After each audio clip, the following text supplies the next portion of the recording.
What happens when a Hollywood striver becomes a duchess, then refashions herself as an empathy guru, all while tabloids howl fraud and palace doors swing shut? Meghan Markle's story isn't a tidy fairy tale. It's a hurricane still spinning, flinging out lawsuits, rebrands, and rumors long thought buried. Today, we're unpacking 3 threads: the curious case of Meghan's tearless tears, the next-level fallout from a single greeting card that dared to say HRH, and the legal landmines lurking beneath her new lifestyle empire. Stick around, because the hardest to erase whispers, the yacht-girl years, and Epstein overlap, wait near the end, and the receipts might surprise even her loudest critics. Keep watching. By the final minute, you'll see how every headline loops back to one question: is Meghan scripting the comeback of the century or the ultimate royal cautionary tale? But before we sail into scandal, let's rewind to a private podcast taping where a duchess grabbed a tissue, yet forgot the tears. When self-made billionaire Jamie Kern-Lima invited Meghan onto her high-gloss podcast, viewers expected raw honesty. Instead, they watched a veteran actress dab perfectly dry eyes. Seconds later, an old clip resurfaced. Meghan in a Toronto lounge joking she could cry left eye 3 seconds. Social media pounced, and body language analyst Scott Rouse broke down the moment frame by frame. High-pitched yes, shoulder shrug, rapid blinks, all stress tells, he said, of someone performing, not feeling. Rouse's verdict ricocheted across YouTube reaction channels within hours. The meme of Duchess of Drama trended higher than the podcast itself, and the takeaway was brutal. If she could fake tears here, what else might be a show? Yet the backlash had barely peaked when a single photo from that same episode threatened an even bigger royal rupture. Because hidden inside the gift basket Jamie flashed on screen was a stiff little card. 4 words that lit Buckingham Palace like a flare. Zoom on the card and you read, "With the compliments of Her Royal Highness the Duchess of Sussex." 4 years ago, the Sussex exit deal said Harry and Meghan would no longer style themselves HRH in any working context. Insiders insist the agreement covers private gifts too, especially gifts filmed for millions. When the BBC pressed palace aides, they confirmed the king had taken note, while sources close to Meghan argued it was purely personal, thus allowed. Royal watchers called the slip title trolling. More alarming for the Sussex camp, courtiers briefed that Prince William, heir apparent, was increasingly minded to strip the couple of remaining titles once he ascends. The threat isn't idle. Parliament already has draft language for a titles deprivation bill.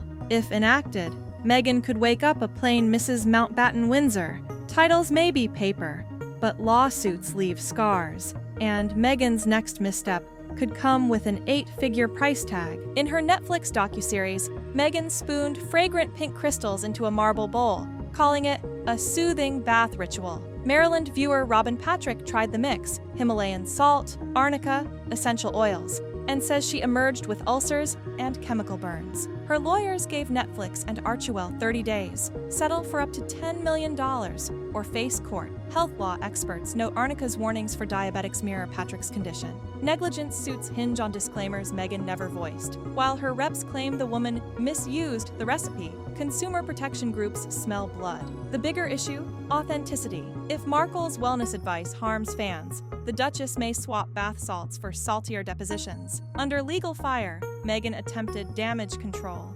Not in court, but on the shelves of her fledgling brand. What happened next sent graphic designers gasping. Remember the soft focus teaser for American Riviera Orchard, all peaches and Provence calligraphy? Barely 6 weeks later, the trademark vanishes, and a new name appears, as ever. Observers first blamed a US PTO rejection, but eagle-eyed fans spotted another snag. The fresh logo looked nearly identical to the coat of arms of Puerres, a tiny Spanish town. The mayor joked he lacked funds to sue, yet New York trademark attorneys warned that similarity could still block sales in the EU. Design blogs roasted the rebrand as copy-paste couture. On Instagram, the drop sold out in 30 minutes, but insiders leaked only 200 jars of jam existed. Accusations of artificial scarcity, logo theft, and name poaching swirled into a PR tornado. Meanwhile, across the Atlantic, Meghan's husband returned to a courtroom of his own. and lost hard. Prince Harry's 3-year fight to reinstate full police protection ended in a Court of Appeal ruling. The Home Office acted lawfully when it downgraded his security. Judges called the prince's demands unprecedented and predictable in their defeat. Harry, devastated, warned his family's safety is compromised and blamed palace aides for stripping protection. British commentators bristled at the timing. Harry's lament aired on the eve of VE Day, accusing him of hijacking a national moment. The BBC later admitted its interview lacked balance, fueling accusations of a WA 2.0 victim tour. Each defeat chips away at royal mystique, but the public is already moving on, and polling numbers prove it.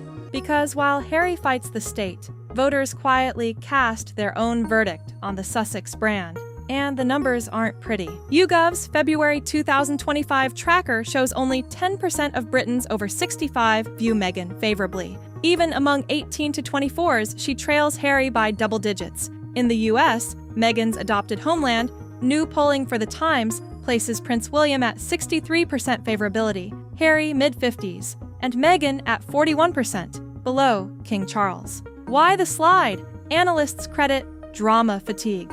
The Oprah revelations, the Spare memoir, the Netflix tears, each promised closure, but delivered encore grievances. Viewers, once sympathetic, now shrug, suspecting the outrage cycle doubles as a business model. Yet business models crumble if origin stories rot. And that's where the murkiest rumor waits, the yacht-girl years. Long before suits and palace balconies, Meghan allegedly mingled on luxury yachts, paid companion to globe-trotting elites. Internet detectives point to scrubbed photos, redacted guest lists, even Reddit threads quoting lawyers tied to Virginia Giuffre's Epstein suit. Nothing is proven. Even so, clips citing alleged overlaps with Prince Andrew and Jeffrey Epstein refuse to die. One former friend claimed Meghan kept a vision board featuring Prince Harry years before their blind date. Skeptics say that contradicts her "never Googled him" line. Are these claims fair game or misogynist myth-making? Hard evidence is scarce, but perception often beats proof in the court of public opinion. As Sussex defenders yell "conspiracy," the rumor engine spins faster, because controversy, once viral, never fully erases. And that lands us in 2025's most uncomfortable stalemate, a duchess insisting on reinvention while the internet insists on receipts. Let's connect the dots. First, the tearless tears. A moment meant to humanize Meghan ends up reinforcing her actor stereotype. Second, the HRH card, a 5 by 3-inch rectangle strong enough to rattle future kings. Third, the bath salt lawsuit and logo fiasco.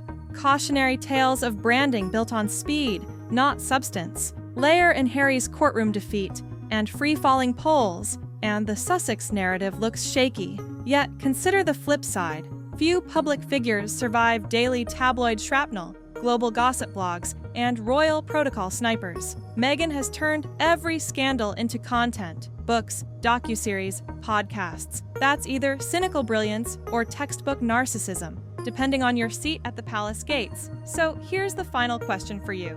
Is Meghan Markle orchestrating the slow burn of a blockbuster redemption arc? One lawsuit, one tear, one brand pivot at a time? Or are we witnessing the last sparks of a fame engine running on fumes? Drop your verdict below, because in this saga, the audience writes the epilogue, and the next twist may be only a headline away. Like, subscribe, and hit the bell, because the next royal shock could drop before tomorrow's tea cools.